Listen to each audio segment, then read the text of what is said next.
It's Tuesday, April 28th, 2020. It's a COVID-19 pandemic edition of the Knee Jerks, Detroit sports talk of Eno and Big Al and the Big Al of the equation. Al Beaton, longtime Detroit-based podcaster and blogger.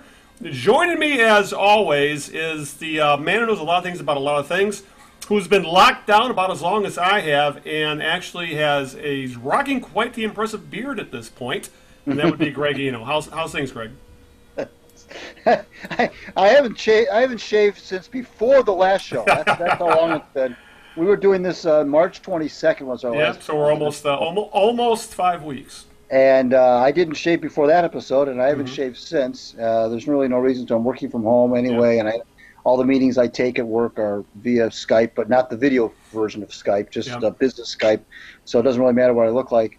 I guess it doesn't matter what I look like for the podcast either, because I decided not to shave. No, I'm having a good time here. We're hunkered down, enjoying as much as we can, enjoying home cooked food all the time, and ordering things online and having deliveries almost every day. It seems like from a mailman or from a UPS guy or FedEx guy, somebody's showing up on the front porch every day. Right. It seems we're ordering tons of stuff online.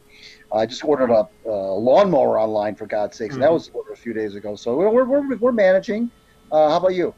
It's going a little stir crazy at this point because you know me. We're at the cottage about 2 weeks out of the month every month. Right. We haven't been up there since the first week of February. I haven't seen Linda in 2 months.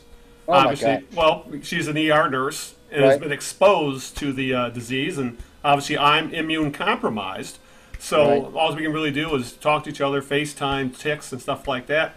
Hopefully, we're talking about maybe making it up to the cottage the end of the month if restrictions start to ease up. And she's been tested. Well, she's actually had the antibody test, and she doesn't have the antibodies, so she's not sick. She hasn't had it either. I haven't had it. I haven't shown any kind of symptoms as of yet, thank God. But then again, I literally have not left my place other than to go out and get the mail or take out the trash in about a month. Right. Because obviously I'm able to get groceries delivered and things like that. So yeah, I'm starting to go a little batty, to say the very least. So the only person I see all the time, I have a neighbor across the hall. He's 21 years old and autistic, and so I've kind of become his sounding board. It's kind of like having the TV series The Good Doctor. It's kind of like having him living next door to you. And so he stops by 3-4 times a day. Just what's the latest with the news? What's up? Or if he has something he needs to flesh out or talk about, he comes to me with it first. So essentially, the person I have seen the most, Greg, in the last 6 weeks is my neighbor Ben, a 21-year-old autistic kid. Okay. Well. But otherwise, we're doing okay. I know Linda, she's had it pretty rough.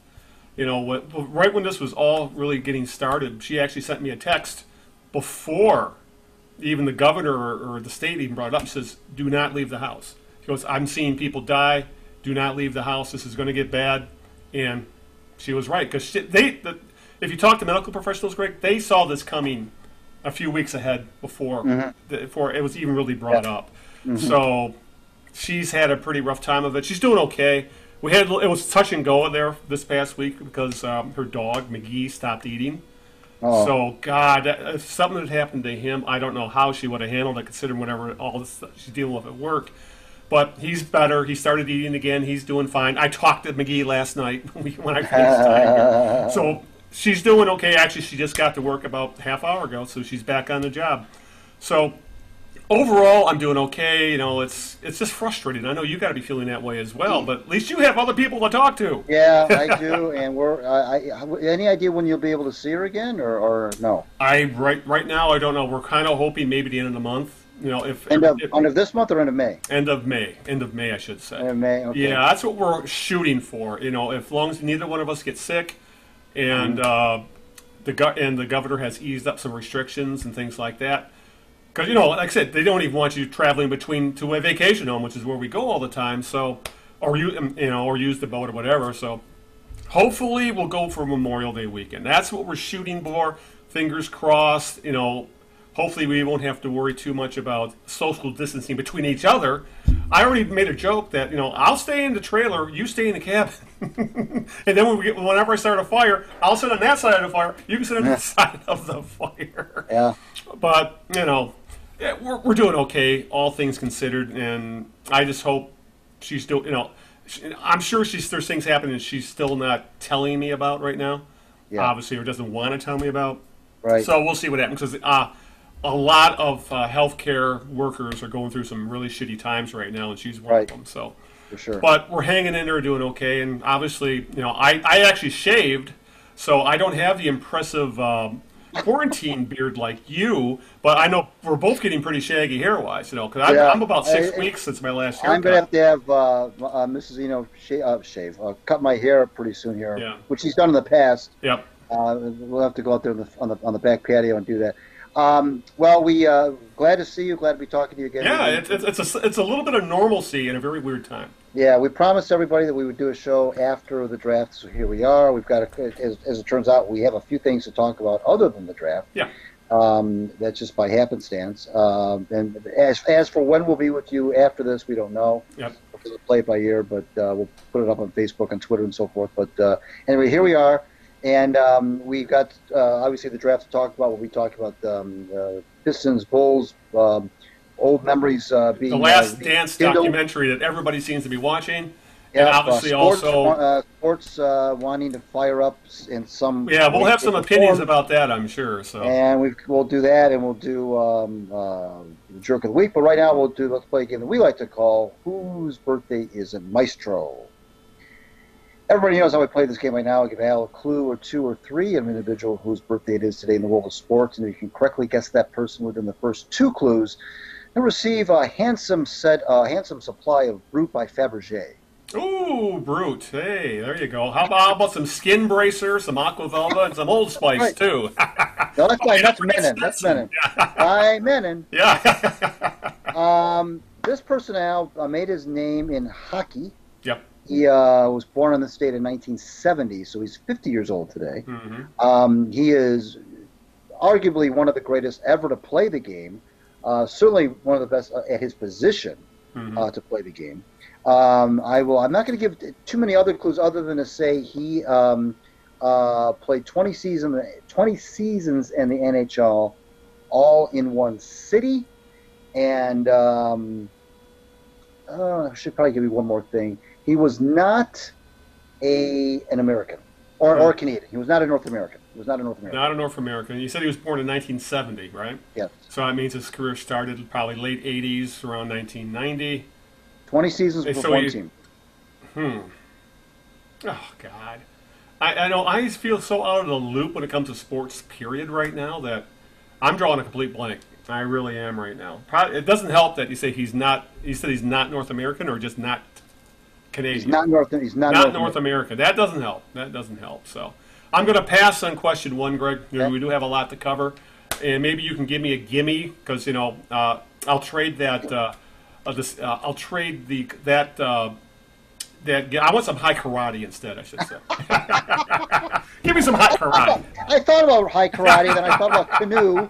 But canoe. There's another one. You're like describing my dad's bathroom 35 years ago. Too. Yeah. I did too. Yeah.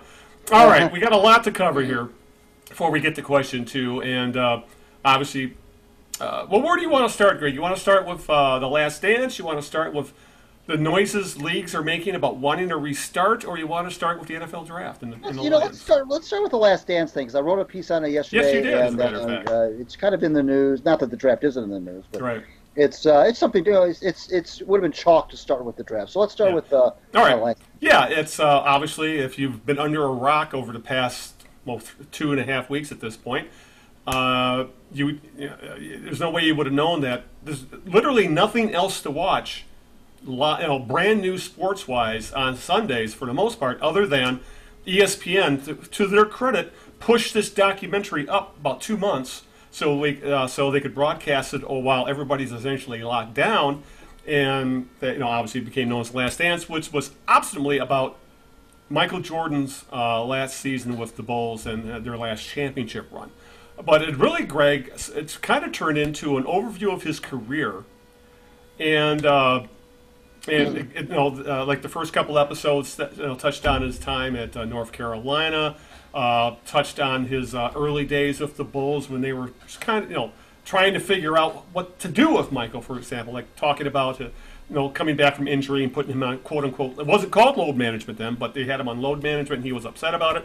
But for our purposes, things really got interesting, Greg, this past Sunday when they ran the next 2 hours of it, hours 3 and 4 of 10, and a lot of those two episodes, Greg, covered Dennis Rodman. And obviously the bitter rivalry with the bad boys Detroit Pistons of the late 80s, early 90s. And all I could say, a couple things I took from that, Greg, is one, here we are 30 years later, and the Pistons still live rent-free in Michael Jordan's head, because he still looks pissed about whenever he talks about Detroit. Two, it just kind of rekindled or brought back the love I had for those teams, because the Bad Boys Pistons are maybe, if not my favorite Detroit team or era of sports, it's really, really high up there. Because I loved watching the Isaiah Thomas era Pistons play, especially once they got Bill Laimbeer and we can go on and on about that. But watching that team develop from when they drafted Isaiah Thomas in the early '80s was like '81. To the point where, between losing to the Celtics, couldn't get over the hump against the Celtics, finally beat the Celtics, then they kept crushing the Bulls until late in episode 4, where Michael Jordan finally got past the Pistons.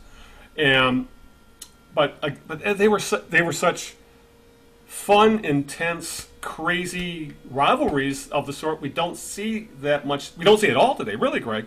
And that's the other thing. I guess number 3 is that I miss teams legit hating each other, despising each other, literally leaving their bodies on the floor to beat the other team because they despise who they are, what they represent so much.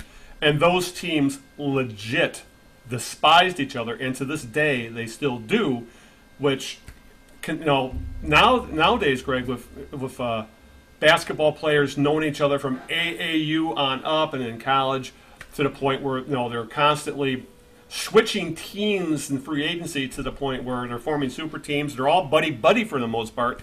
Right. And watching Celtics, Lakers, Pistons, Bulls.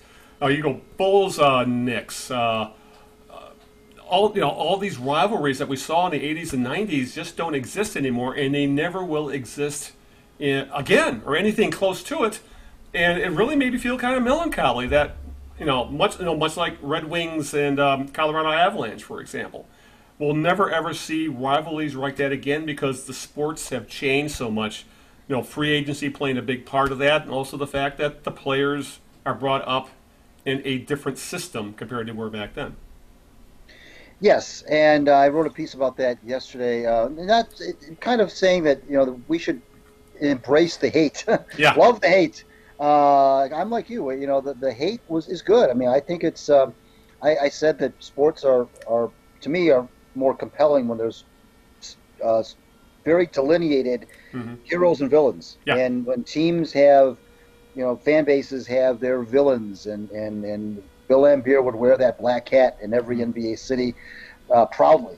Yeah. With that little smirk and sneer on his face, going like this with his arms, wanting more and more booze. I mean, you can't buy that kind of. I mean, you can't buy that kind of marketing stuff. Right. I mean, that's just something that you cannot concoct in an office somewhere in New York and then try to, put that out there. I mean, that's just something that's organic. It comes naturally, and it's not. It's not. And the other thing I said too, it's not that we're looking back on this in the rearview mirror, and only now realizing that the hate was real. We knew that the hate was real when it was happening. I mean, the fan bases, the players, and this wasn't some contrived, World Wrestling fake feud. This was real stuff, and these guys didn't like each other, no question about it. And I think the fact that this many years later, Jordan, despite winning 6 titles since all this happened, and having an umpteen amount of success, personal success,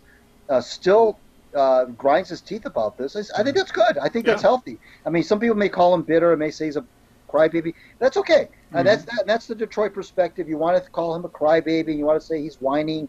Bill Laimbeer said he was quoted as saying that the Bulls were a bunch of whiners, and that's great. I mean, I Yeah. love it. And the other thing I pointed out was what you said, is that you know one of the reasons you don't have that kind of acrimony these days is exactly what you said. All the players are kind of in the NBA, at least, especially in the NBA, Right. seem to be kind of all in it together. There Mm-hmm. doesn't seem to be that. I mean, you all feel like. I mean, I know there's always players unions. I get it, but there seems to be this.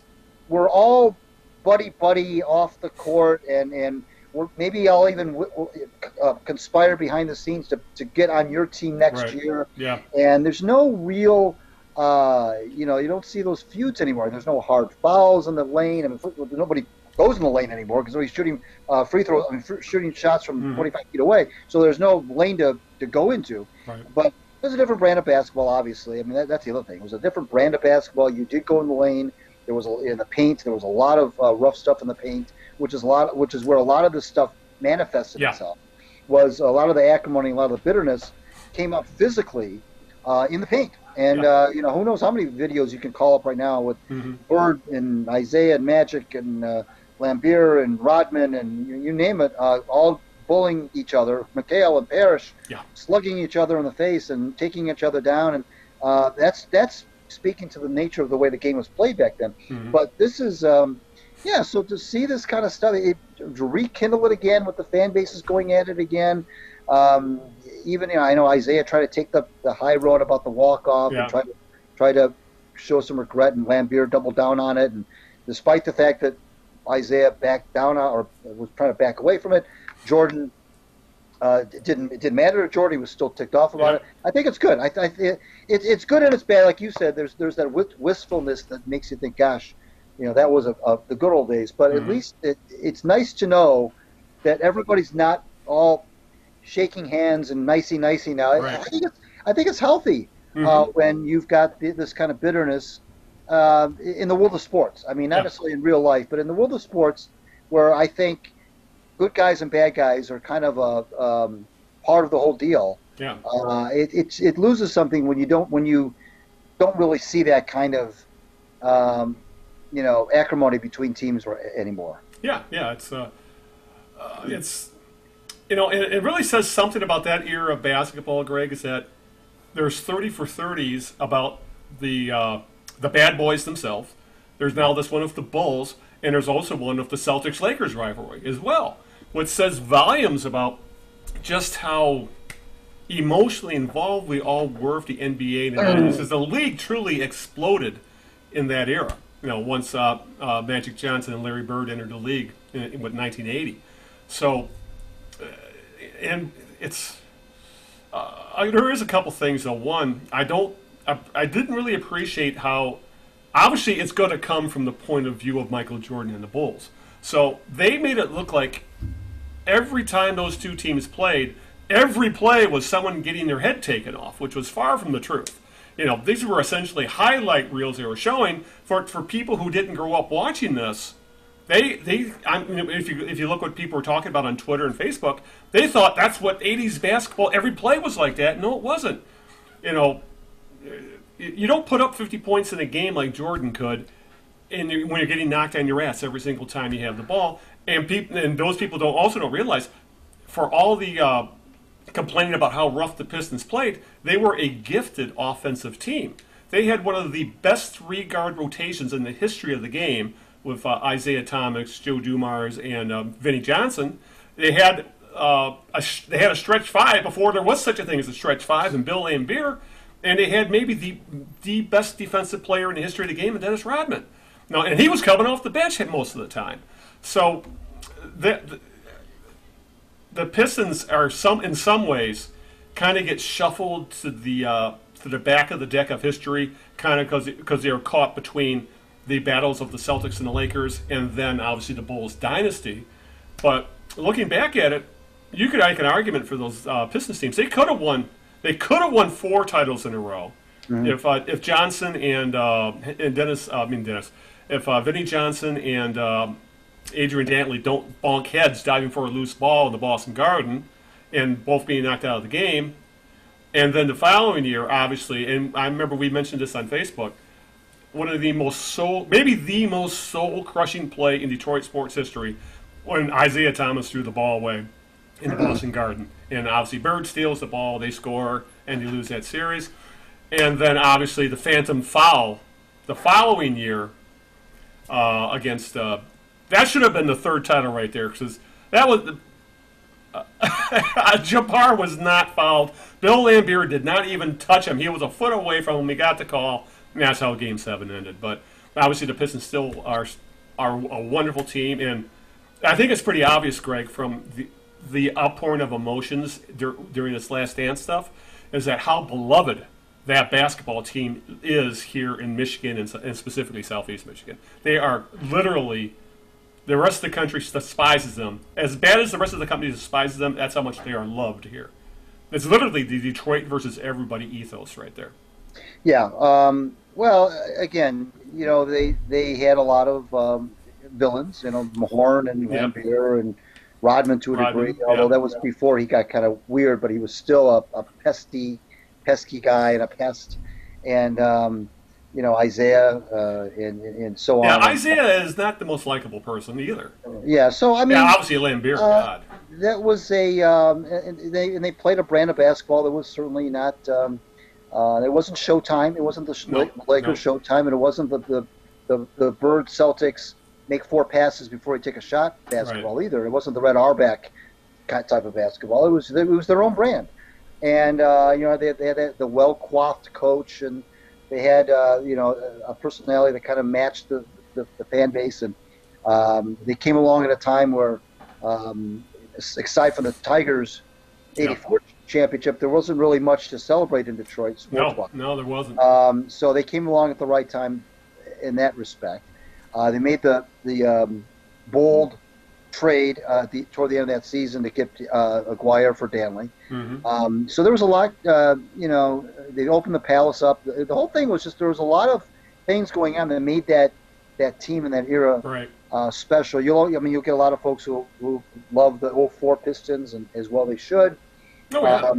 But because then they did their own thing to win a championship, but they didn't get. Nobody hated them, and nobody hated the '04 Pistons. I mean, they were not a hateable. They were a very likable team, as a matter of fact. If anything, they were not hated. They didn't have any villains on that team. There was nobody that. Maybe Rasheed Wallace was a little bit unnerving. Other than that, they were a bunch of nice, for the most part, nice guys. Larry Brown. Larry Brown might have been the most only because he was so nomadic and he was always going from one team to the next. But other than that, it was so the '89-'90 Pistons, and you're right. 88, '87, and the thing about that too, Al, is you kind of saw that team gradually throughout the decade of the '80s, gradually being built, getting a little better, knocking on the door. And then whenever they needed something, another piece of the puzzle, Jack McCloskey would go get it. And it was, whether it was stealing James Edwards from the Suns, or making that bold trade for Aguirre, or adding bench guys or role guys. He had that one amazing draft where he got both John Sally and Dennis Rodman in the same draft. Finding Rodman to begin with. That was amazing. Yes. Southeast Oklahoma State or some. Yeah, a little NAIA school. And he was like a 25-year-old rookie or something like that. It was just there was a lot. The way that team was built, very little free agency. In fact, I don't know that there was any real free agency back then, and I don't know if they really signed anybody. I think most of that team was built through either draft picks or trades. Yeah, that's right, which is the way that it was done back then. And and all the teams and all those championship teams in the '80s made those moves. Mm-hmm. The Celtics got Bill Walton.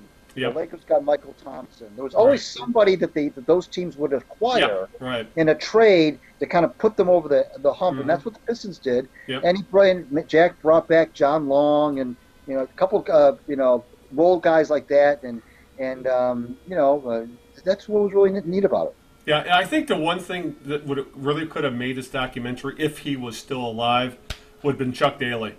Yeah, because he coached obviously both the Pistons and the Dream Team, so he got to work pretty closely with Michael Jordan there in '92, and maybe we'd get a little more insight insight, a little more scoop, especially after with the Isaiah being left off the Dream Team. But yeah, and just watching some of those videos, and seeing Chuck Daly in his $1,000 suits on the sideline with the perfect hair, and like, oh my God, he was a good coach. And he wasn't really a true X's and O's guy.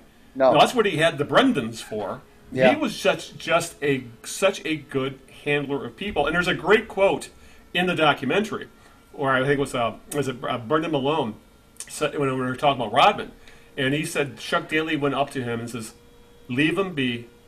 You don't put a saddle on a Mustang."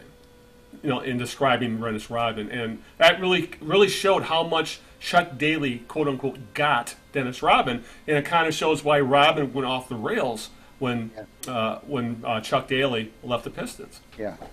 So it's been fun to watch. I was going into this like I hate the Bulls. I hate Jordan for how he shit all over the Pistons. In that last series they had. But I gotta say, I have been watching this. It started as a hate watch, but it's been fairly entertaining, and I'm curious to see where it goes from here. Because now, for the most part, I think the Pistons will kind of be shoved to the side, and I'm still like to see more about because there was a lot of drama with those Bulls teams, how they were put together, and Jerry Krause being put together as quote unquote the villain of the piece, and obviously he can't give his side of things anymore either. Right. So I'm kind of looking forward to see how the last 6 hours pan out, because there's still a lot for them to cover, with those Bulls teams. I mean, they haven't even talked about like Tony Kukoc yet at all.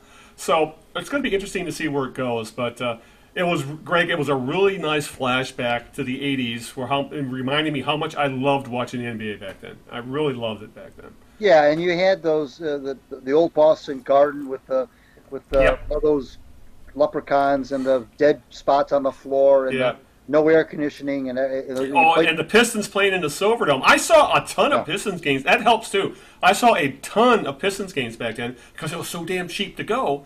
Because if you bought nosebleeds in the Silverdome, what was it, $5 maybe, something like that? Right. So I saw a ton of games. If you didn't mind the drive out there, exactly. Exactly. Yeah, so and back then I was 27, something like that. So I didn't mind that hour drive up there. I just going to have a good time watching a team that I grew to love. So there we are. But anything else you want to add before we move on to question 2 of the birthday game? No, I think we're ready to go to question 2. Fire away. Christian was born in 1970. He's 50 years old today. And made his name in the world of hockey. 20 seasons with the same team. I'm not going to give you the team because that would be the gimme. So I'm not going to give you the team. Right. 20 seasons with the same team. Hall of Fame, obviously. He won 1 million trophies. Not 1 million, but he won a lot of trophies that in the NHL that are given to the best at his position. He won a bunch of those. And he, again, was not North American. He was Swedish. Oh, shoot. Oh, and this is something I probably should get, and nothing's ringing a bell right now, Greg. It really isn't. I can't even venture a guess at this point. Wow. Okay. Yeah, I'm that's how rusty I am with our game. We haven't, it's been like 5.5 weeks since we last talked. I'm rusty, so I wouldn't be surprised if I even missed a gimme at this point. The way I'm going. All right. You want to talk? Well, I'll throw it out to you. Do you want to talk about how things are looking pandemic-wise with sports, kind of the big overview, or you want to talk about the draft? No, let's do that. We'll save the draft for last. Let's do the Okay, that sounds good. All right, because there is a lot to cover with the sports big picture right now, Greg. Because obviously, it hasn't happened yet in Michigan. If you're not in the state right now, we're the third in deaths when it comes to COVID-19 right now. So we are still not just scratching the surface of reopening the economy. We're still under a stay-at-home order till I think it's the 13th right now of May. So that's still 2.5, 3 weeks away. So nothing's moved. There's been no movement here. And even when things do start to move forward, I don't think we're going to see any kind of sporting event, I would say, stadium sporting event in this area for a while. But we'll get to what's going on. But other states are starting to open up, and some barely closed. Like Georgia's opening up, Texas is supposed to open up in the next couple of days. Florida is its own goddamn animal at this point. Who the hell knows what's going on down there? But a lot of southern states, Greg, and a few in the farm area of the Midwest are gradually opening their doors. Like North Carolina and South Carolina, I believe, have declared NASCAR an essential business. Florida has called the WWE an essential business. So essentially opening up the door to other sporting events. So over the last few days, there's been a lot of stuff thrown against the wall, a lot of trial balloons out there, Greg, for resuming sport and how they're going to do it. And I guess we could kind of go through each one a little bit and talk about them. Because it's kind of hard to lump them all because they're all doing slightly different things. Right. But most of these plans involve the same plan in a different way. Empty stadiums, no fans. Many be at neutral sites because obviously you're not going to have games in Detroit, you're not going to have them in New York City, you're not going to have them in LA, you're not going to have them in Chicago. Hot spots. So most of these, their plan is to move them to places that aren't pandemic hotspots. They're talking about expanded rosters on teams, and they're also talking rigorous testing and quarantining the athletes, essentially going with this biodome type thing. No, you're going to quarantine everybody and not allow anybody in and out. MLB, I think today, this is from, I think it was Jeff Passan on ESPN. He claims there's reports within baseball that they will play this year, though this is where things get muddy, as they say, clear as mud. When, where, and how is yet to be determined.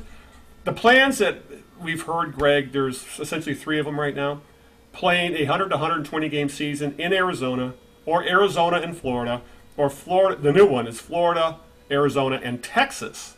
This would be starting in July, and they want to try and squeeze in as many games as possible. There's talk of very large rosters as to, because there's concern about injuries. There's concern about people testing positive.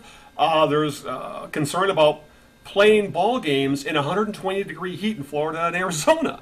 So what's your thoughts on what MLB has been throwing out there in regard to playing ball midsummer?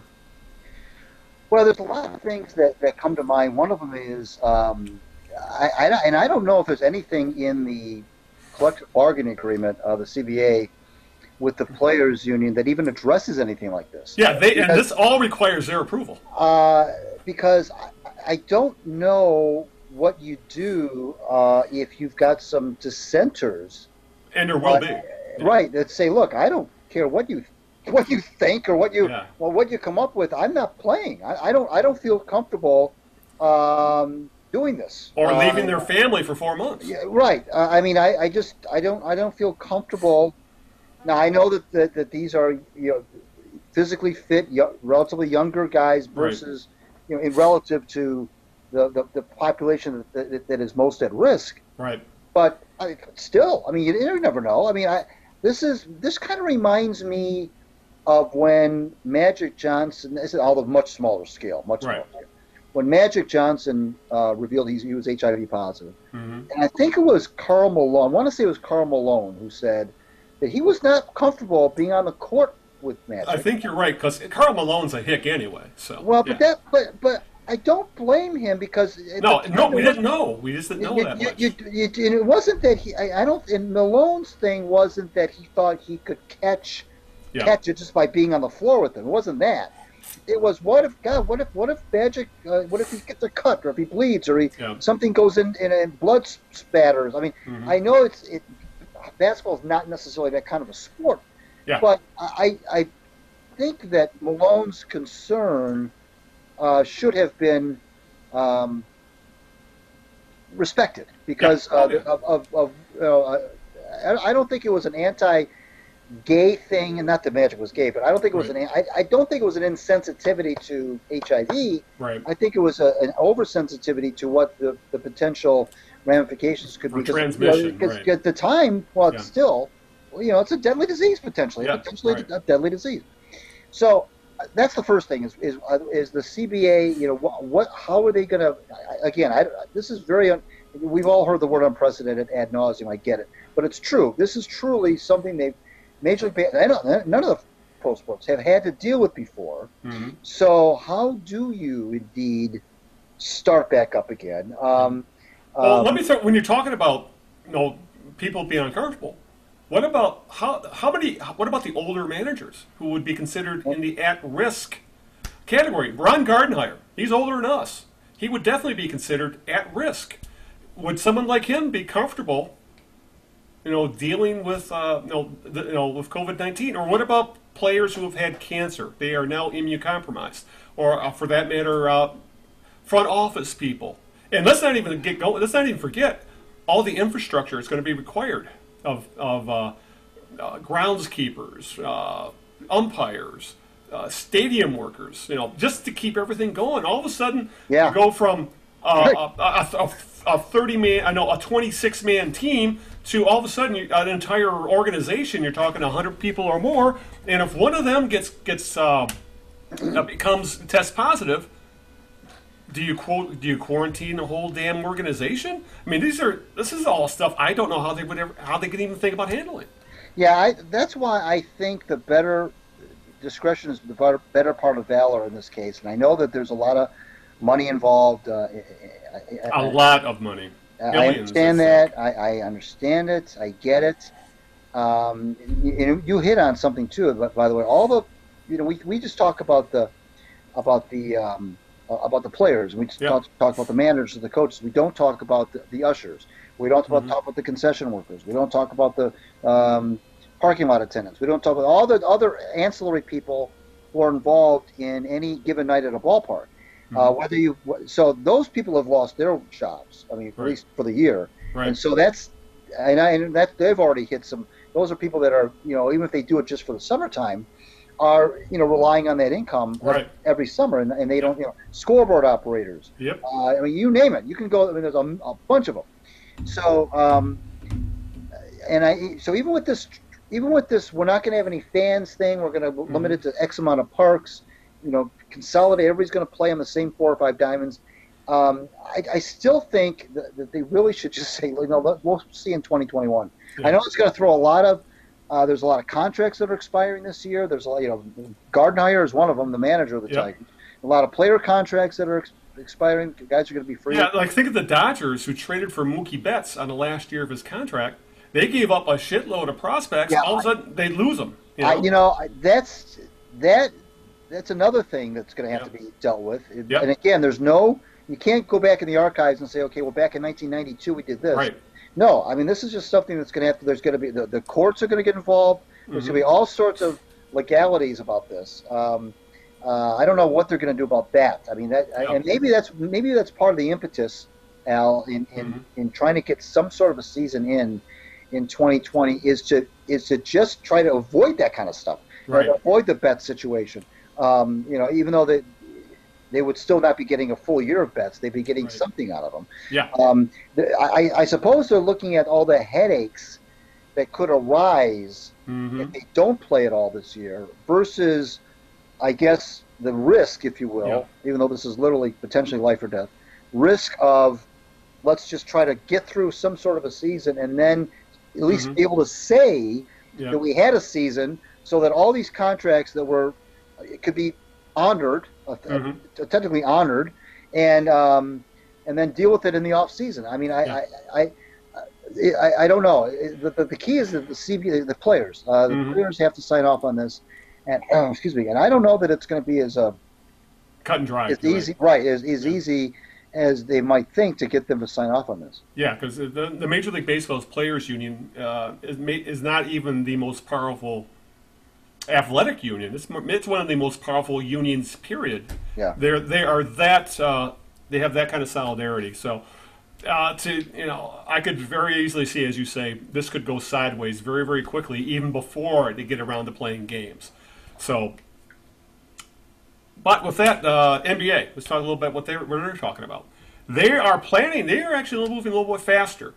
Because Major League Baseball, there's been talk they'll need a month. They'll need a shortened training camp of about a month before they can start playing ball. So they would have to get going in about a month from now. Because if they're talking about, baseball maybe hitting the ground running in July. NBA is already talking about reopening practice facilities as early as May 8th, and the quote being, depending on the status of each state's stay-at-home orders, and in areas slower to reopen, obviously such as Michigan and New York, the NBA will help find quote-unquote alternative arrangements, whatever that may be, which would mean teams like the Bulls, the Pistons, the Nets, the Knicks. They will have to find, who knows where they'll end up practicing and playing at right now. But they ultimately want to restart the regular season, which is interesting. They want to pick up from where they left off, was it like 6 weeks ago, 8 weeks ago at this point, and midsummer, hit the ground running, finish the playoffs, and then start the next season on Christmas Day, because obviously, Christmas Day has been the NBA's thing for a while. And this is another one, Greg. I'm just not sure how well it's going to work, because they're talking about doing a lot of the same things baseball was, with quarantining teams, with empty seats, empty stadiums, empty arenas, needing rigorous testing, quarantining, all kinds of things. And the NBA seems to be really pushing harder than some of these other teams because they are desperate to finish their season.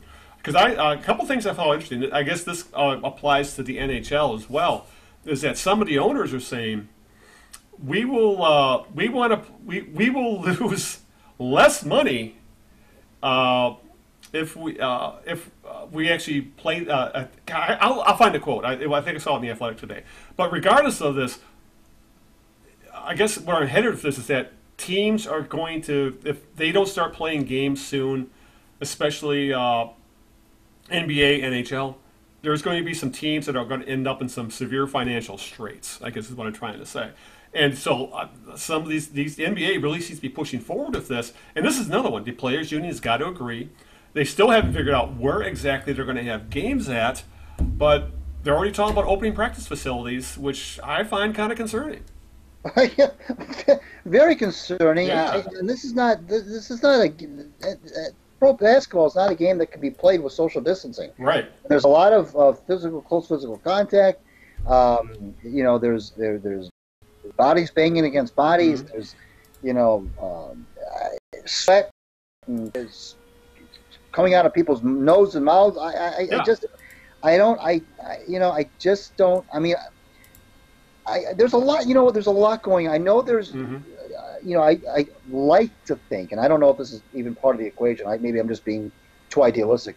I like to think that some of the impetus behind this, even if it's misguided, right, is wanting to provide people with some. You mentioned at the top of the show about how this is some semblance of normalcy. Well, right, just recording a podcast is some semblance of normalcy. I know maybe part of the impetus is they just want to provide people with some, look like how the NFL draft. We're going to get into in a little bit.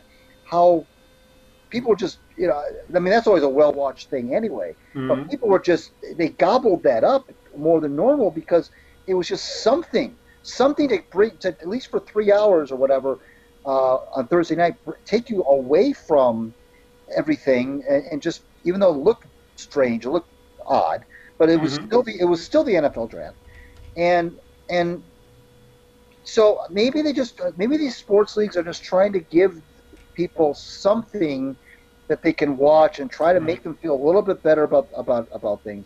I don't know if that's me being too idealistic. Maybe that's not even part of it. Maybe it's more about the money and more about the just all the other legalities that would be involved in canceling things. But I'm sensitive to that, and I appreciate that. I really do. But I just don't know if we're at the point yet where that's remotely safe. Yeah. I just found it was Pierre LeBrun in The Athletic this afternoon, because he had an article went live today saying the NHL hints at a December start for the next season. That doesn't make a difference if they play the rest of this season or not. They want to start the next season in December. And the quote was from some of the owners in the NHL, and obviously we're talking about NHL, those are the least valuable teams in pro sports. And it says here, a lot of teams feel they need fans back in their arenas next season before opening the doors. it's fine to try and finish this current season without the fans because 85% of the regular season has already been played. That gate money has already been earned. But by the time the NHL opens up for shop in 2021, most teams can't even think of starting without fans in the building. Some organizations have told me they would lose less money by simply staying dark. So in other words, if they went forward with games in empty arenas, they're losing even more money. They're, because I guess the NHL, unlike a lot of than some of these leagues, Greg, are far more dependent on gate money than, say, the NFL is. So that's an interesting take on this, in that they're saying, well, if given the chance of playing games and losing a lot of money, or not playing games and losing less money, well, what's the option is let's not play. Let's just wait till we have a vaccine, and then we can let fans in. Because I'll just tell you this: I've had this discussion with Linda. We said we're not going to a ball game. We're not going to a theater. We're not going to go to a bar. We're not going to a restaurant. Any place where you're going to be tightly packed around people, we're not doing it. We don't plan on doing that until there's a vaccine, a proven vaccine, and that could be a year or more away. That just seems like common sense to me. I know there's a lot of people out there, Greg, who would be more than happy to jump right back into thinking things are back to normal when they truly aren't. But I think this drives home the point that I think there's a significant portion of the populace, the NHL says, well, we want fans back. Great. How many fans would truly feel comfortable coming back? I sure as hell would. No, I wouldn't. I mean, I don't go to games anyway because they're too expensive, and I have the best seat in the house is for the TV. Right. But no, you're right. You got you got to get in the car, you got to drive down there, you got to park your car, you got to pay. I don't. It's like any other business. Any business right now that opens, just because you fling your doors open, people are going to walk through them. So, exactly. And that's the funny part. People say, "Oh yeah, let's reopen the economy." Sure, you can reopen a restaurant or reopen a bar or reopen a sports team. What difference does it make if no one's comfortable going, or at least a significant portion of people are? And just to talk a little bit more about the NHL, their plan obviously is similar to NBA, but they're investigating 12 sites. Ultimately end up with 4 arenas, and they want to play, because I remember early on they were talking about we could play in like Moose Hat, or Lockjaw, Canada, whatever. But they kind of came to their senses saying we need the infrastructure that NHL arenas have, so they're looking for 4 NHL arenas in areas where there's not hotspots. So, and obviously they would like to get this season in, but what they're really aiming for in the NHL is to start a new season in December and then compress it again like the other leagues and hopefully get a full 82 games in. But I think all of these, Greg, they all there are so many moving parts of all of these plans. There's so much that could go wrong, and all these plans need everything to go perfectly for them to work, and if a couple things go off the rails, the whole plan gets blown up. That's why all this stuff feels just so pie in the sky to me right now. These are leagues grasping at straws, doing anything and everything they can to possibly get some TV money, and if that means putting the health of their players and employees at risk, that's what they're going to do. And that makes me very uncomfortable to think about.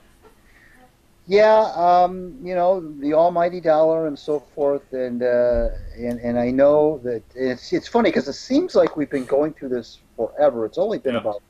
Well, when I say we, I mean as far as the lockdown and people's lives being affected on a daily basis. It's been about 7-8 weeks where it's really, really started to really hit everyone. Right. And in the whole scheme of things, that's not a long time. I mean, 8 weeks is not a long. I know it may seem like a long time to some people. I get it, but we're really still talking about it. You have to, in the big picture, and the other thing too is this is going to go away eventually. Now, when will it? We don't know. Well, I wouldn't say go away. It'll become manageable, like the regular flu eventually. Yeah, well, that's true. That's true. We hope. That's what we hope, anyway. Right. But on the other hand, I mean, you have to be a realist. You can't. On the other hand, you can't have everything shut down forever. I understand that. Exactly. You're right about that. That's not an option either. So it's all a matter of how it's easy. It's the whole thing. There was always a an old quote about running for president, which says that it's easy to run for president. Mm. It's not easy to stop running for president. Yeah. And it's easy to shut things down, much easier than it is to start things back up again. Right. And I know that everyone in there, all the governors and all the businesses and all the leagues and all the organizations are coming up, and even my company, who I work for, are coming up with how are we going to bring people back.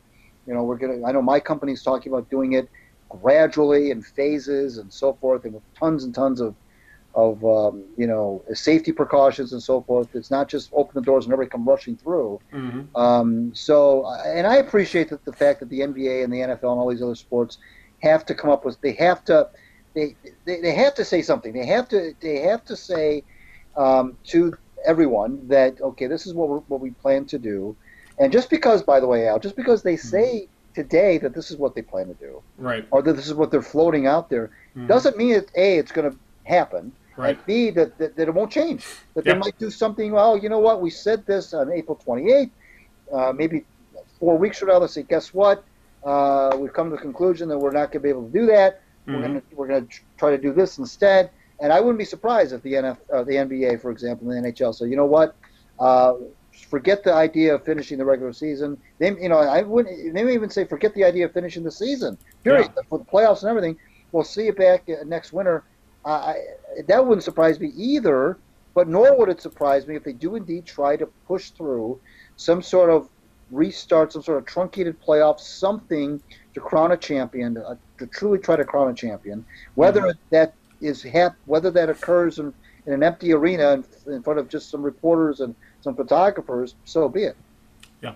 Well, let's talk a little bit about. There are a couple of sports that are actually have some. I wouldn't say the plans are in stone yet, but they're about ready to at least put them in ink pen. And NASCAR, for example, They want to start racing with. They're talking short-staffed teams. Only allowing a certain amount of employees and pit personnel with every team, and they're only going to do one day. They're going to do everything in one day and then get the hell out. May 17th, a little more than 2.5 weeks from now. They want to race twice a week for at least a month. It means having a race on Sunday, having a race on Wednesday, having a race on the weekend, having a race on the middle of the week. And essentially, this is their attempt to get all 36 races in. If that seems like another one that could really backfire big time, because another thing that NASCAR is doing, like they're not going to race in Michigan. That's pretty obvious at this point. They're not going to race it by Chicago. They're not going to race at Watkins Glen in New York, for example. They're talking about racing the same tracks over and over and over, like going to Darlington 3 or 4 times, for example. That's how desperate these organizations are to get themselves back on television, to even do these things you would never think of they would do, and even if things were just remotely weird. In the PGA Tour, Greg, they plan a tournament in Texas June 11th, so about 6 weeks from now, and then 14 events over 13 weeks. One of those includes the Rocket Mortgage Classic in Detroit over the 4th of July weekend, July 2 to 5th. And these are all events that aren't going to have fans allowed in at all. Essentially, it's just going to be the players. I have no idea if they allow caddies for that matter, and obviously TV personnel and golf course personnel. And it's really odd, Greg, when we're talking about the Ryder Cup, the U.S. Open, the Masters. All these have been pushed back to late in the year. Like the Masters is going to be played in November as of right now. But hearing these things just sounds so off the wall. Racing 2 times a week at that level. The PGA Tour coming to Detroit, which is a pandemic hotspot. These plans, Greg, they just sound so. There's just so much that could go wrong. But the fact that they're going, they're full steam ahead. It seems like with some of these. It's scary how important the almighty dollar has become to these leagues. I don't know if it means they would go under if they didn't get the TV money, but obviously it would really change their long-term outlook if they continue to miss out on the hundreds of millions to billions of dollars, apparently. So, health be damned, they're going for it. And can you see a PGA Tour event in the downtown Detroit right now? No. There's in Detroit is is like second to New York City right now in cases. It's ridiculous. No, yeah, exactly. I don't know what the answer is. That's what you don't. But I do know that let's talk about this. As a fan, yeah. I'm okay. Yeah. With canceling the rest of everything and just starting afresh next year or whatever. I'm okay with just I'm everything until but that's just me, and I have no financial dog in the race. Yeah. So it's easy for me to say that. But I'm not clamoring as much as I enjoy a ball game, putting a ball game on right now, for example, and as much as I enjoy watching the hockey and NBA playoffs or so forth, whatever, around this time of the year. I can do without it for 1 year. I mean, I've been doing this for 40, 50 years. Yeah. I'll be okay now. We survived strikes and things like this of leagues, and so I'm okay. I wonder how many fans think the way I do. I wonder if there's more of those fans that think the way I do than these leagues want to feel that way. Maybe there's a lot of maybe I'm the silent majority. Maybe there's a lot of folks who take the same tack and say, you know what? As fervent as I am, the first casualty was the March Madness. That was the first casualty of this whole thing. That was there was a lot of rawness over that. It was brand new at the time. Brand new for many people.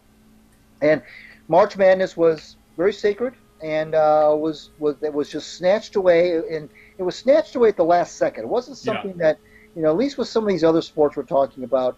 The writing was on the wall, but with March Madness, the whole decision was done. First, it was going to be we're going to do it without fans, which that didn't go over real well.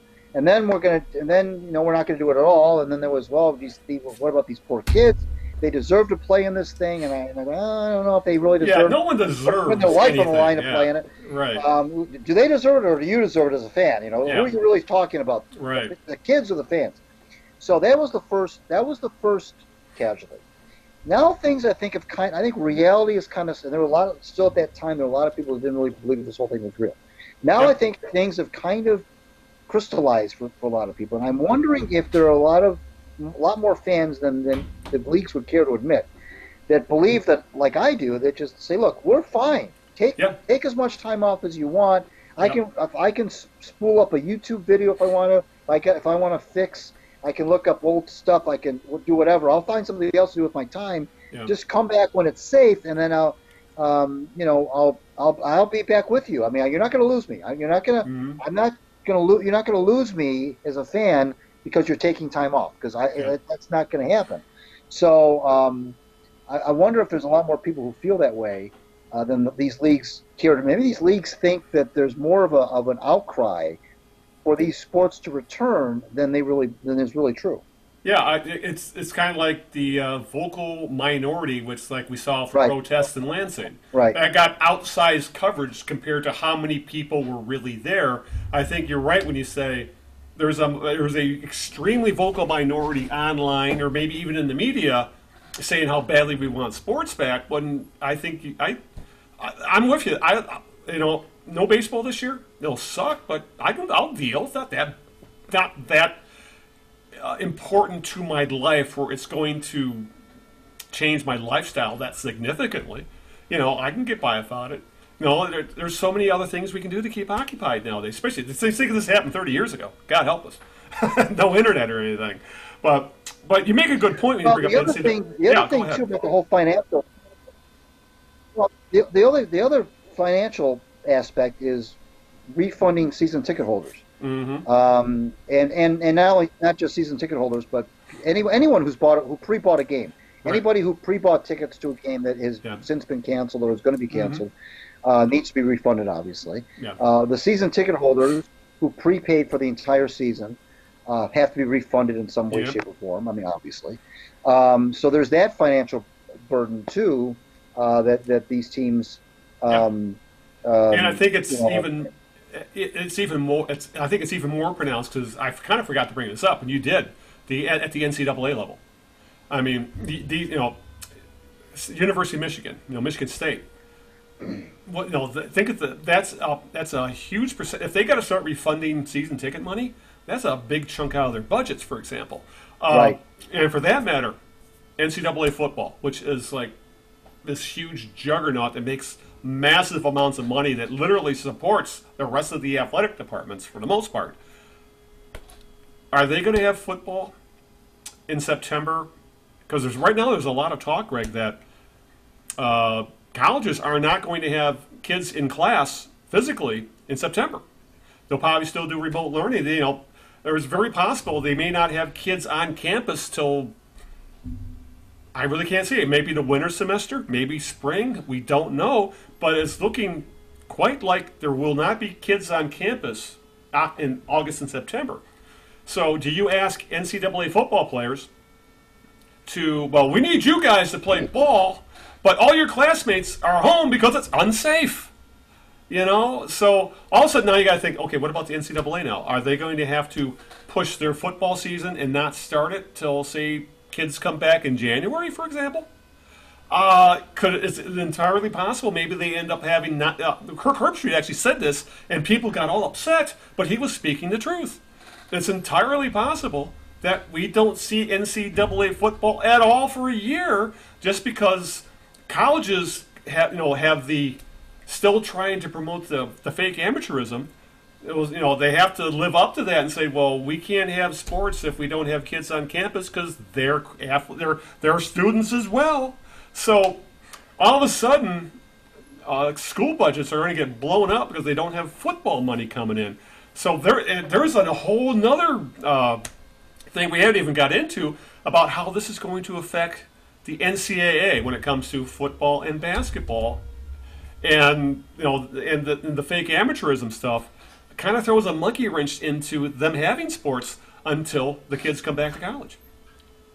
Right, and it's some of the stuff is seems like it's far off, like the football season. Right. They talk about, it's still, but it's only it's like 4 to 5 months away where it would normally start.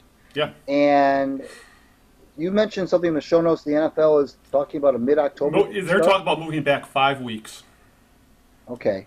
So that's all they're citing is 5 weeks and probably empty stadiums. When would they have training camp? That's a good question.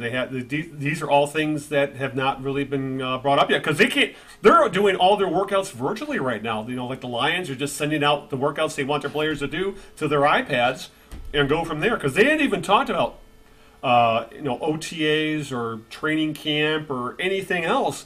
All they're saying right now is we want to start the season mid-October, worst case, and then we'll have the Super Bowl the last day of February. And that's all they're saying right now. And even that is, I really don't know. Especially if the huge rosters the NFL has, and considering teams that are in hotspots again. So, the NFL is another one, Greg, where there are so many moving parts. It's really hard to say if they could really pull this off or not. Right, and that is the ultimate contact sport. I mean, there's every play, every moment on every snap. So, I remember when the NFL had their strike in '87, and they came back. They only took a week off, and they came back with all those replacement players, as you know. Right. And I remember that at least in the first couple of weeks of those replacement games, each team had like 70 players or some ridiculous amount. I mean, tons and tons of players, because there was no training camp.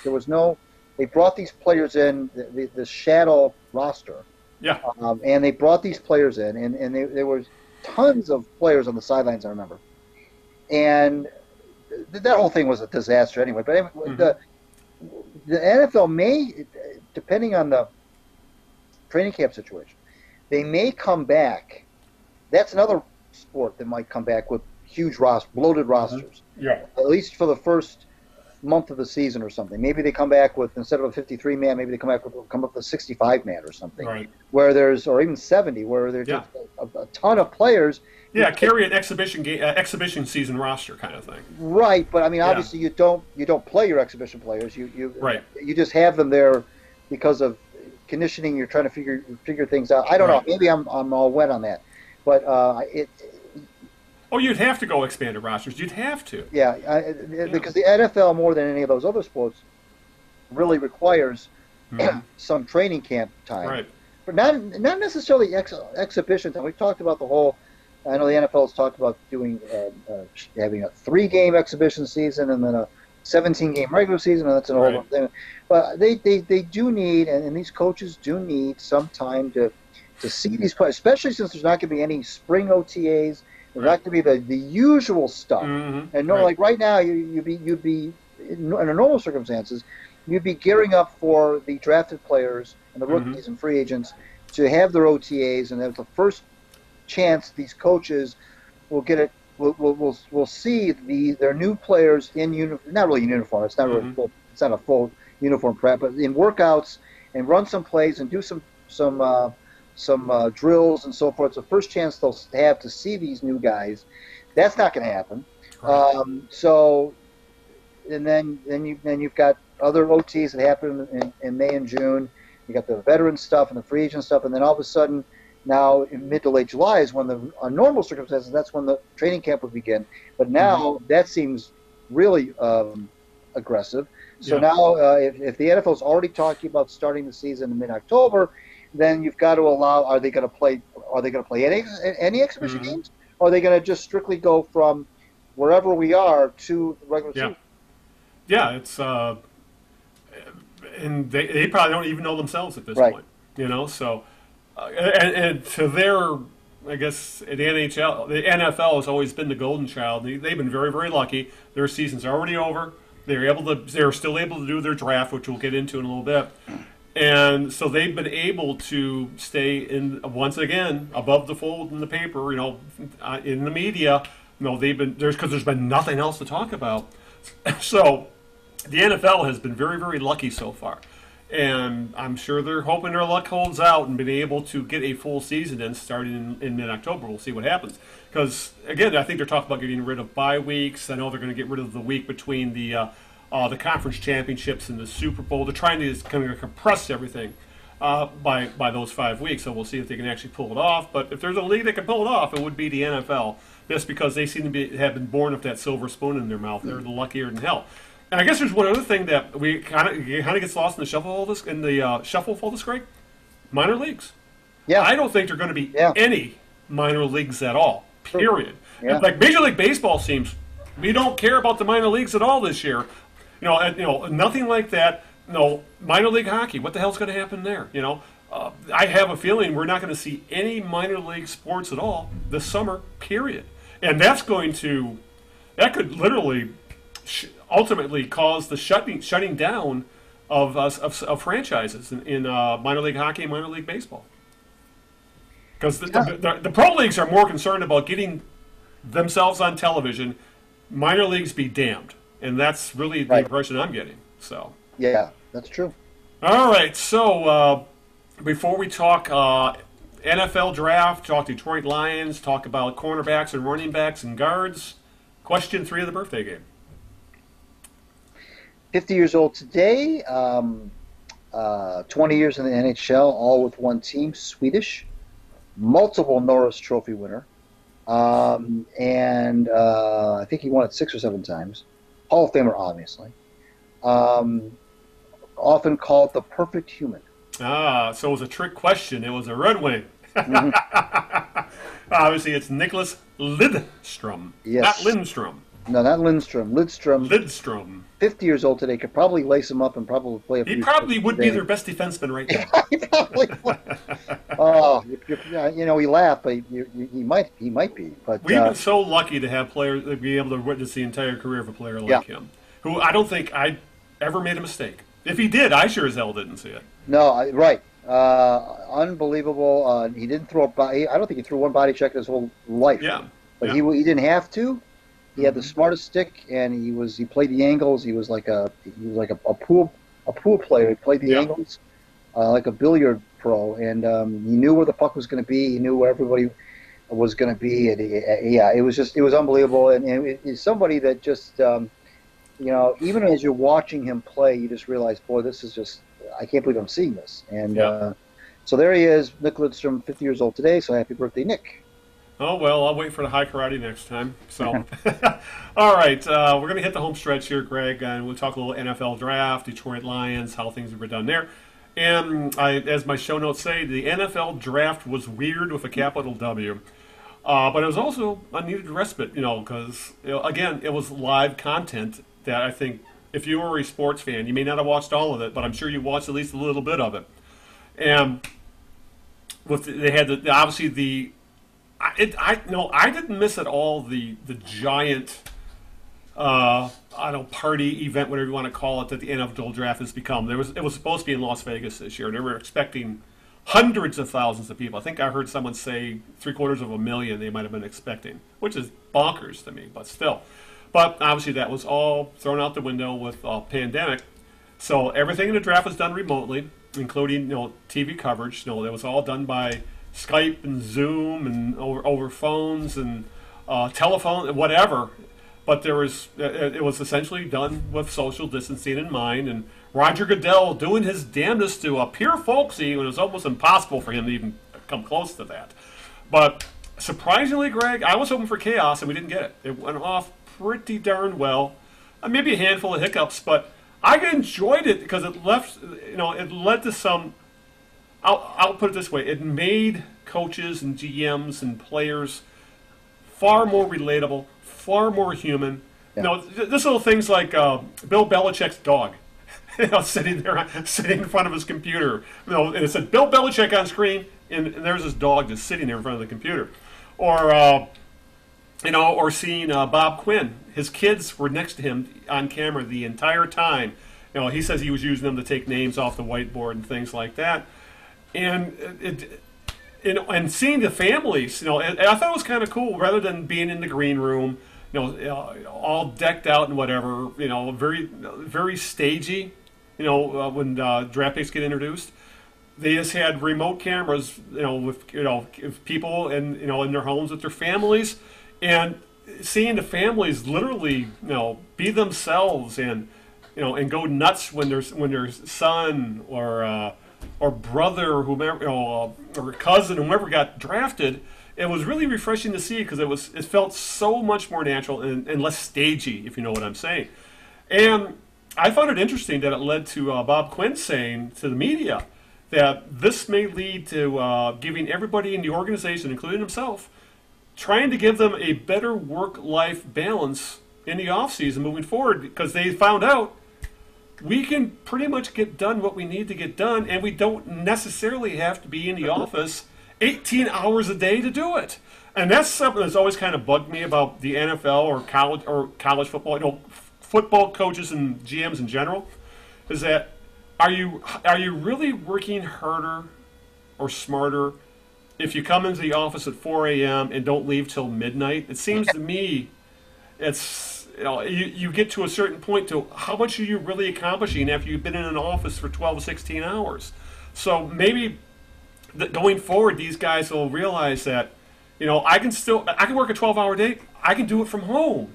My kids will be right there. I can go into the kitchen and have lunch with the wife or whatever, and not essentially disappear from their families and friends for months at a time. I found it pretty refreshing, and I hope the NFL learns something from this. I doubt they will, but it would be nice to see if some of these guys, especially guys with families, realize that I don't have to work 18-hour days to be effective.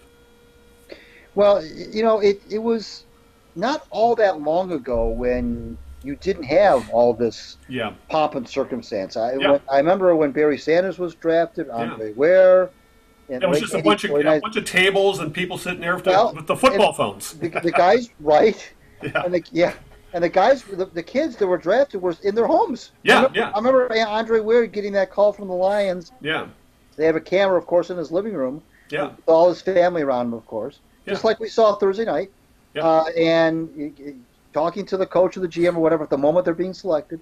And there was I like that. I mean, I didn't have to have everybody in this, with all their wearing their suits and everybody's all this pomp and the fans booing or cheering everything. I didn't miss it at all. I don't. I never liked it to begin with. To be honest with you. To me, because ultimately, what it comes down to, when you strip it bare, is you just want to know who your team is selecting. That's all you care about. Exactly. You don't care about anything else. And they still were able to do their post selection interviews. Yeah. Susie Colbert was still able to talk to whoever she had to talk to remotely. There wasn't you didn't lose that. Mel Kiper could still be Mel Kiper, and everybody could be themselves just in their own environment. That was fine. Yeah. So I didn't. I didn't. To me, it wasn't. It may have looked a little odd, and it was a little bit, low production. Low budget, analog, however you want to put it. Yeah, it's all right. I mean, ultimately, it was about. And Barry Sanders himself even said it. I saw him doing an interview, and he said, this is when I was drafted, I was just at home, and they called me, and the cameras were on me, and because they knew I was going to be one of the top guys. And you're right. All the fans care about are who are we getting, And with the Lions, they picked in the first hour, so I kind of zoned out. I left it on, but I kind of paid far less attention to it after that. Right. So I got the information I wanted. And the same thing on days 2 and day 3. And obviously, they're not going to do this again. They still want to have the giant-ass event. But I would love to see maybe scale back a little bit. I mean, with the NFL, it's always more is better. And even more than that is even better, in their opinion. When we saw this, if they scaled it back even a little bit, I think everybody would enjoy it a little bit more. Because if you ask me, remember in Nashville last year where they had hundreds of thousands of people in the street. It was ridiculous. It wasn't a draft. It was an excuse for people to go drink, and because now they're having it outside. I think you're right. The NFL draft in a lot of ways is spun out of control, and obviously the NFL kind of likes the spectacle of it. But it was nice to kind of go back to how it was up until about 10 years ago, 15 years ago, when the draft started getting bigger and bigger and bigger for television more than anything else. Right. Because I remember when ESPN first broadcast it, it was essentially, a bunch of guys that sat more or less at card tables with a helmet phone in front of them, and they would, they'd be on the phone, and they had a card, and the guy would run it up to the commissioner would read it. And then there'd be a phone call to whoever got picked. That's what it was when, 1980, or in 1990, probably 1990. So it was nice. I really enjoyed it, and I liked the humanizing. I mean, part of it. I mean, Bill Belichick owns a dog, so he can't be all bad, Right. Yeah. All right, we'll close out the show. We got to talk about the draft itself for the Lions. Yeah.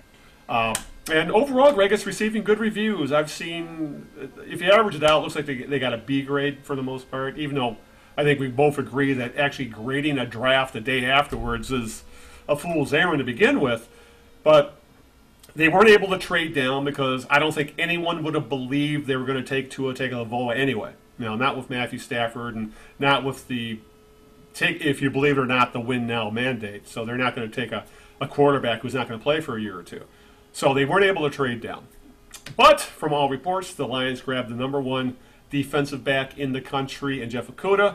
They got the number 1, at least arguably the number 1, even though he wasn't the top back off the board. I think he was second off the board. They got, and some people ranked as the number 1 running back in DeAndre Swift out of Georgia, Okudah from Ohio State, obviously. They filled the needs on the interior offensive line by going back-to-back offensive linemen, offensive guards in rounds 3 and 4 with Jonah Jackson and Logan Stenberg.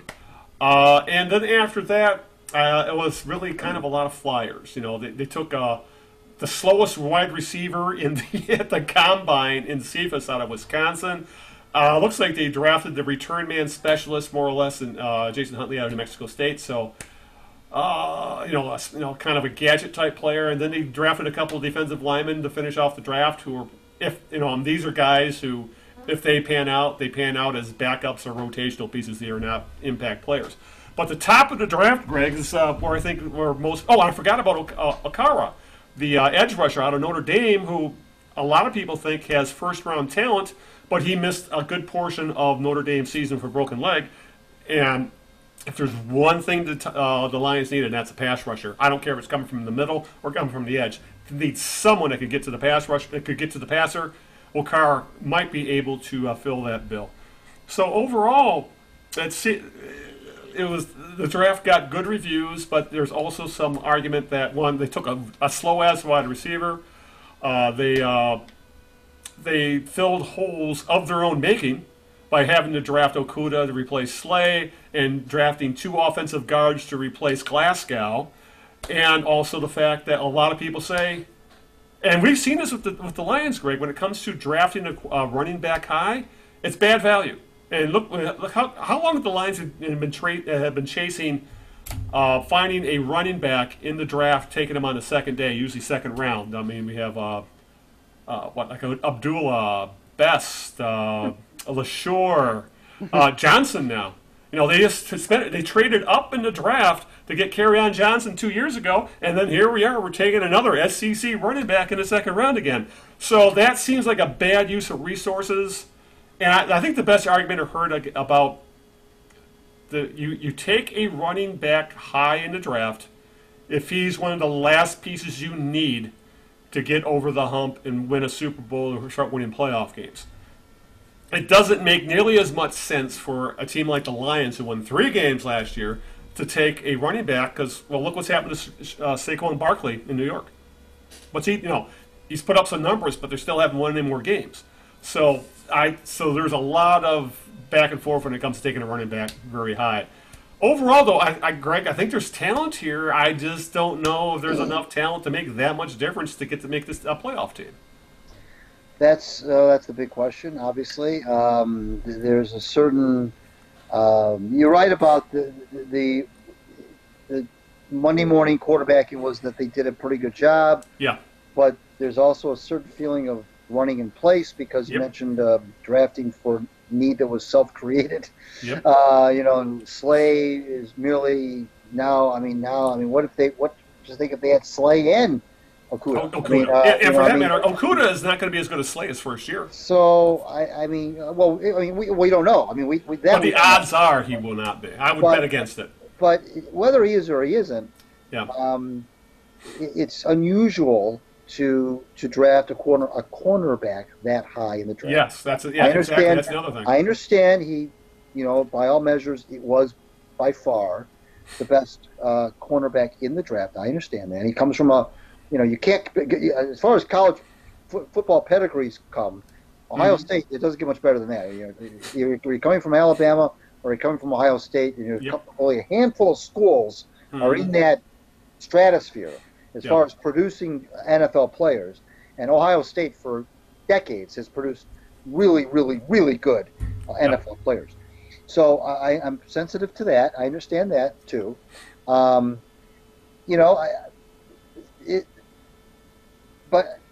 There's still, you mentioned the running back situation. I think that where they needed to get the better the most was in the front 7 defensively. Yep. Which, of course, Okuda doesn't address that. Right. The front 7 defensively, to me, is where they really needed to that was, to me, the whole crux of the whole issue last year defensively, was not being able to get to the quarterback, not having playmakers on the linebacker core. Really good playmakers. Right. The constant struggling of Jarrett Davis all the time was tiresome.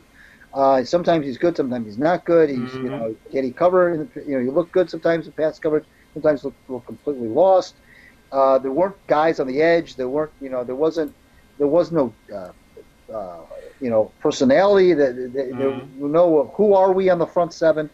Just a bunch of mediocre, average guys, and that kind of thing.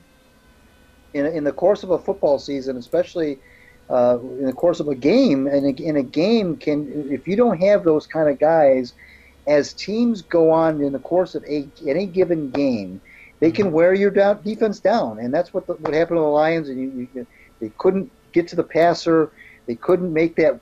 Guys would make that one cut. The running backs would make that one cut upfield, and the Lions defenders were just half a step behind. And it was just those extra 2 or 3 yards sometimes can be a killer because you don't have that speed, you don't have that pursuit, you don't have those playmakers that can just blow a play up, and that's what they were missing. And there really wasn't that wasn't really. I guess it wasn't that kind of a draft. I mean, obviously they would have liked if they had Chase Young, clearly, but we knew from the moment that the draft was, draft order was announced that he wasn't going to be. The Lions weren't going to get him. I mean, barring some crazy trade where they were able to get the second pick, Young was never going to be in play. There was no doubt that the Redskins were going to take him. So he was. So you can't say, well, we were planning. What if we had Young? No, you were never going to get Chase Young. Never, ever, ever, ever. Mm-hmm. So now they're left him with, the next best guy available. And I'm not hating on picking Okudah. I'm sure he's going to be a fine player. I mean, he better be. I mean, all the hype and the fact that he came from Ohio State and his size and whatnot. All indications are that he's going to be a very good NFL player. And Lions almost had to take him. I mean, they almost had to take him because of I think if they had done anything else at that spot, they might have been accused of reaching. As crazy as that sounds when you're that high. But I think they almost had to pick Okudah. Whether they had Slay on the roster or not, they probably were going to pick him anyway. So, but I didn't see a lot, Al. I didn't see a lot happening. I know they drafted some defensive linemen, and I didn't see a lot happening in the front seven to make me think that they're markedly better. And I know once again they've been very active in free agency, as they always are, which has been part of the problem. Is they're too active in free agency, and that never works out. It seems like. So, and they've done it. It seems like with Bob Quinn, he does a lot of running in place to me. He does a lot of. You mentioned a few minutes ago about working smarter, not harder. Quinn seems to do make a lot of moves that doesn't get him anywhere. Yeah. It seems like he's always doing a bunch of stuff. He's switching guys in and out, and it doesn't seem to be. It seems like a lot of running in place to me. There doesn't seem to ever really be any time where you say, "Boy, he's made a significant improvement in this particular area." I mean, a significant improvement. It just always seems like, well, they lost this guy, so they got that guy. Yeah. They lost this guy, so they got that guy. And it just seems like that's been his modus operandi since he's been here, is just interchanging guys around. Yeah. And obviously that's not working. I mean, that's just, and that's not my opinion. That's just wins and losses. I mean, I'm not. It's you don't have to listen to me. Just look at the wins. Look at the record. That's not working. It's not working to just constantly have a churn and bring a guy in, and he's a starter for a couple of years, get rid of him, don't offer him a contract, bring in another guy from another team, probably overpay him. Lions are famous for bidding against themselves. That's another thing they do a lot. Right. And then at the end of the day, the dust settles and you play another 16-game season, they're no better than they were before. Yeah. So in this case, they were markedly worse than they were before. 3-12-1 speaks for itself. And they didn't win. They didn't win a game. I think from October on, they didn't win a game. So, there's a lot here to still. I don't think Quinn did poorly. I don't know that he did anything that makes me think that this was his. I know a lot of people are giving him a lot of high praise, mainly because I think that in comparison to the other drafts, this does look like. Knee-jerk, no pun intended, reaction. This does look like maybe his best. Yeah. But there's still there's still a lot a long way to go from 3-12. I know some teams can do it.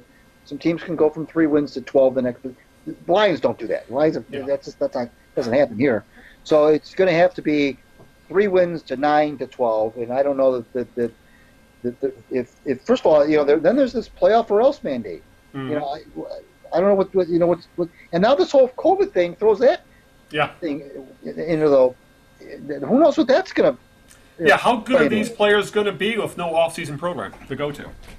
Right. Maybe this coming season will end up being a lost year for them because they will not have been that much immersed in the Lions schemes.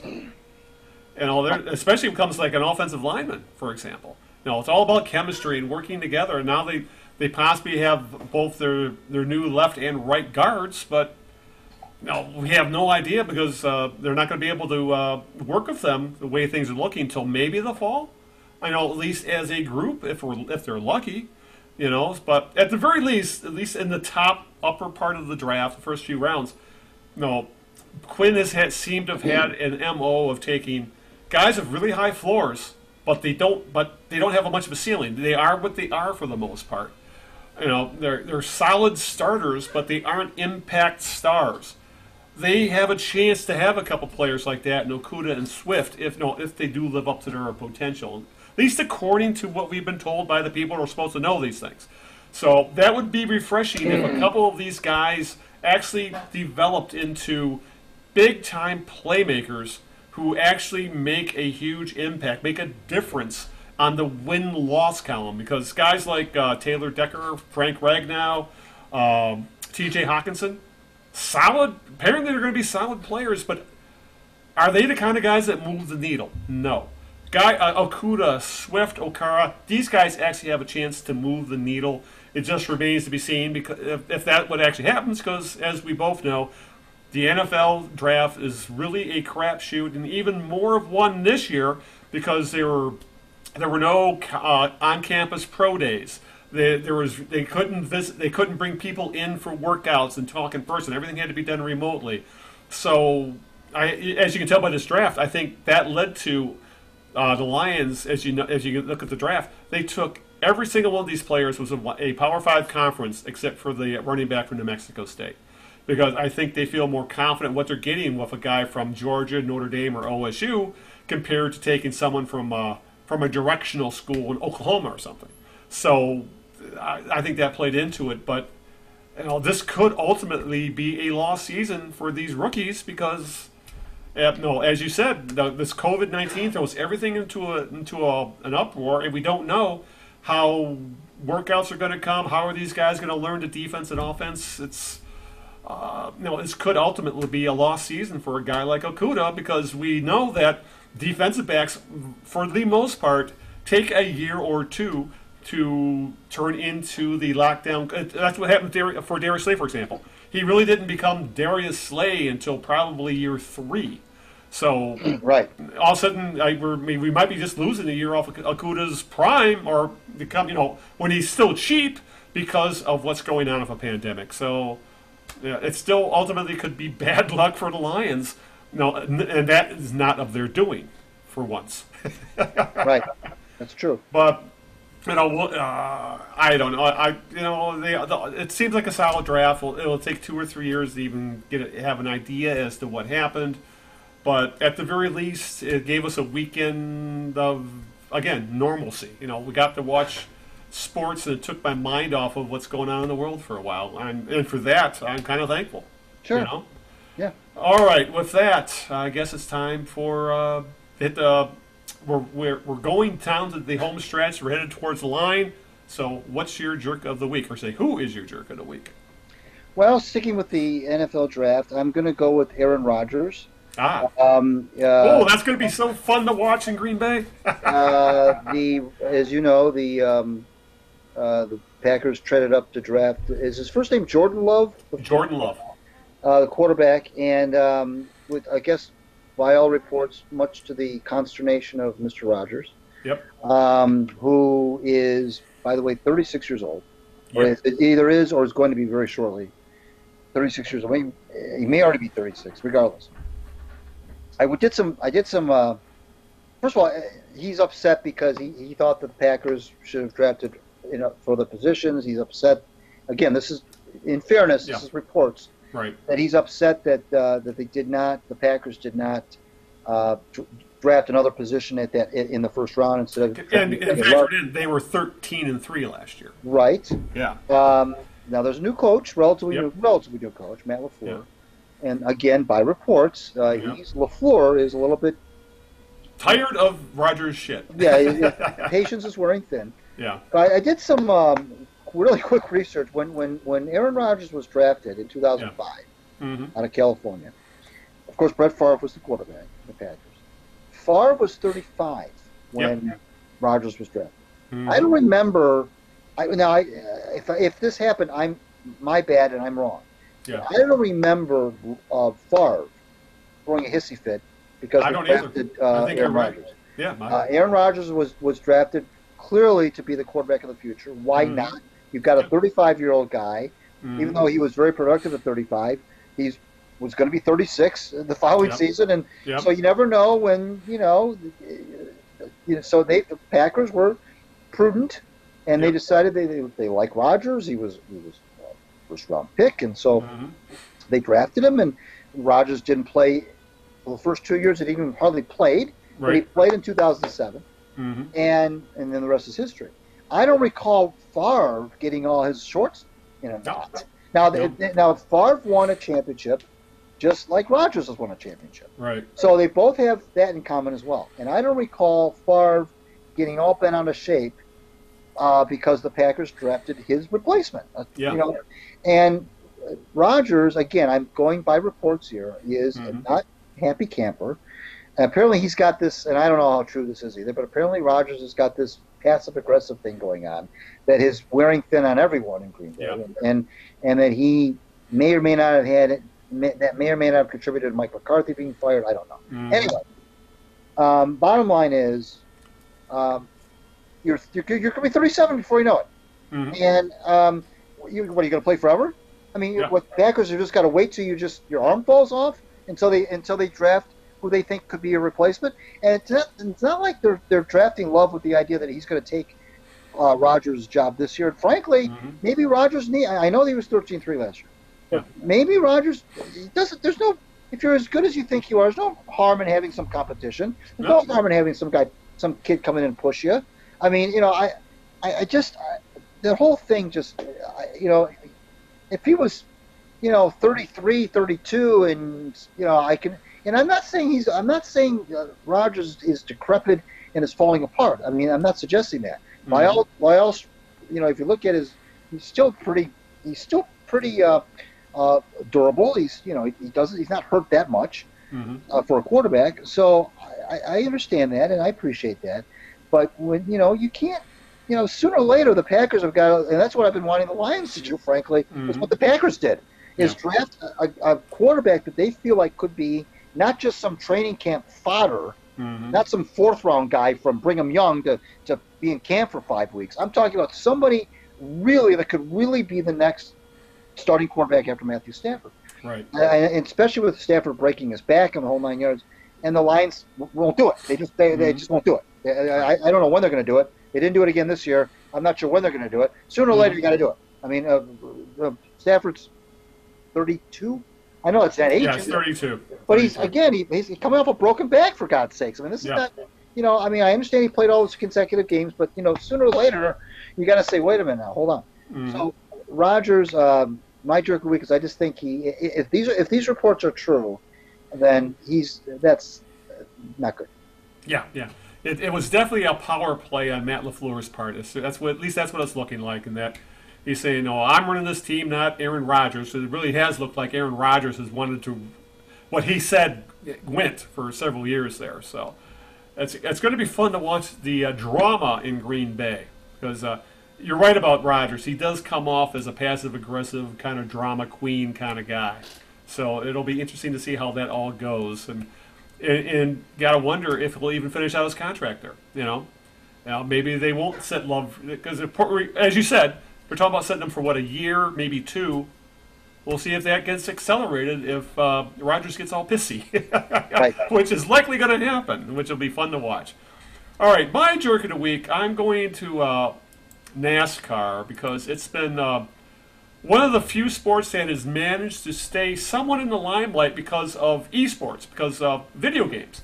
And a lot of their drivers have what they call iRacing simulation setups, where they essentially have full online racing, and it's very, very similar to real life racing, that you have to set up your cars a specific way, and there's it's not like you hop on an Xbox. These have pedals and wheels and shifters and racing seats, and it's pretty involved. I mean, you can get into it cheaply, but if you want to be good at it, you have to spend a lot of money. Well, a lot of the NASCAR drivers have been doing this as a way to keep advertisers happy and get some eyeballs going to Fox, FS1, and NBC Sports. And well, one of the races was Kyle Larson, young guy, mid-20s. He's He came up through NASCAR's Drive for Diversity program because he is half Japanese, he's Japanese American, and he was a big time up and comer. You know, he was considered like one of the future faces of NASCAR. Well, in the middle of one of these races, and this was being recorded from a stream off his own setup, and it was being broadcast live on, I think, YouTube or something. And he, in casual conversation, in front, people were listening. He blurted out the N-word, and he said it in such a casual manner. It was obvious this isn't the first time he said it. It's probably, it came out like second nature to him. Yeah. And essentially, his career ended right then and there. A couple days later, he was immediately suspended from NASCAR. Right. His sponsors, he had huge sponsors such as Chevrolet, McDonald's. They all dropped him like a hot potato, and finally his employer, Chip Ganassi Racing, cut him loose. So, and obviously he issued an apology, the usual. And it wasn't, to his credit, it wasn't one of the "I'm sorry you were offended" type apologies. It was much better than that, but it's going to take a lot more for him to get back in the good graces of people. And essentially, he shot a very promising career in the foot for casual racism. So it's just shocking to me. Here we are, 2020, and people are still like that. Casually throwing around a word that shouldn't even be brought up in any kind of company, ever. Period. Yet he dropped it like you and I would say, "Hey, bro," or "Hey, bud." Right. So my jerk of the week is Carl Larson. He claims he's not a racist, but when you use that word, it's pretty easy to say you are one.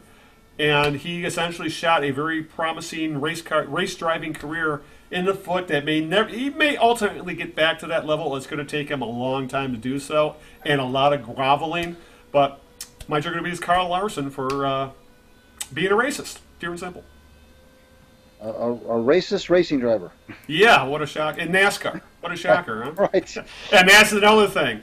NASCAR has so wanted to get rid of the redneck, Confederate flag waving, beer swilling, good old boy image, racist image, and then bam, this happens. Yeah. So, it's and this isn't actually. There was another incident as well where Bubba Wallace, who was a black driver, in a previous internet race, iRacing, he rage quit. He got all pissed off because someone wrecked him a couple times. So he just logged right off. And one of his sponsors said, "Well, we don't like people who do that and quit, so we're dropping you as a sponsor." So all this iRacing has created even more drama for guys. So I guess it really comes down to it. When you're online, someone is always watching, and you need to be aware of that. And for those two guys, they forgot that. And specifically Kyle Larson, it may have cost him his career. All right. Well, I want to thank everybody who is watching or listening to that you indeed are doing that, because especially since we've been away for over a month. Well, what else do they have to do, right? What's that? They got nothing else to do but listen to us, I suppose. So anyway, we are aware that we're coming up on our 11th anniversary. We usually celebrate that in late May. We'll keep you posted on Facebook. And by the way, Al's back on Facebook. It's so weird seeing Al on Facebook. I get the feeling that you've missed being on Facebook because you post every hour on the hour. Well, at least I wasn't on there today, but it was a way to stay in touch with people. Obviously, in these, I'm not leaving the house at all, and two, it's I had some grievances to get out there, if you know what I'm saying. Yeah. So, no, it's good to see you back. Follow, or if you want to, I guess I'm not going to speak for Al to follow, but he is on Facebook. Just look for Al Beaton on Facebook. Yeah, but it's good to see you on social media, my friend. I appreciate it's nice that. to see. And so, anyways, I want to let everybody know we'll keep you posted on Facebook, on my personal Facebook page and on the Knee Jerks page, as to whether or not when we'll be doing our next show. Whether we'll celebrate our 11th anniversary or not. If we do, it'll be in late May. Other than that, I want to thank my lovely wife Sharon for putting up with all this stuff, and putting up with me being in the house 24/7. I don't know how she does that, but I appreciate that. and Al's going to tell you how you can find the show. No, I have one other question before I Yeah. go there. How's Bean? Oh, Bean the wiener dog. Bean is great. He's a source of a lot of enjoyment, and he's the cutest guy in the world, and we love him to death. So he's doing great. The poor dog. He's not going to know what happened whenever things get back to a semblance of normal. Right. He's probably reveling in all the attention he's likely getting right now. Right. Someone's always there for him right now. Exactly. Oh my God. Exactly. He's such a good boy. Yeah. All right. To listen to the show, we're on all the usual places. Obviously, Apple Podcasts, aka iTunes. We post video to YouTube. We're on Stitcher Radio, iHeartRadio, Spotify, Google Play. Obviously, the web page is thekneejerks.net if you want to just download it to whatever device you're on and listen to it that way. Again, just search the Knee Jerks, Eno and Big Al. Usually the Knee Jerks will be more than enough for you to find the podcast. Subscribe, please, on Stitcher, on Apple, on YouTube. You rate us, whatever. Just download the show if you could. Give a shout out to Linda, who's busy saving lives in the ER. Hopefully I'll get to see her sometime in the next month. It's driving me batty at this point. But sacrifices must be made in the middle of a pandemic, unfortunately. But hopefully we'll have, the next time we talk, like I said, we're not sure when we're going to do another podcast because obviously things are very, very fluid right now. And if there's some announcements where sports are going to start coming back, will maybe give us an opportunity to come back and talk about it. But we're not going to put anything in stone right now. So as Greg said, watch social media. We'll update you as to when we'll do another show. Could be a couple weeks, could be 6. We just don't know. So we'll wait and see. With that, let's get the hell out of here because Greg's got to go take care of Bean, I'm sure. And Bean's probably going through withdrawals right now. That's true. So until the next time we're here, we don't know when that will be, but be on the lookout for us. This is Al Beaton saying good evening, good luck, and aloha. Ciao, Italy. We'll see everybody next time.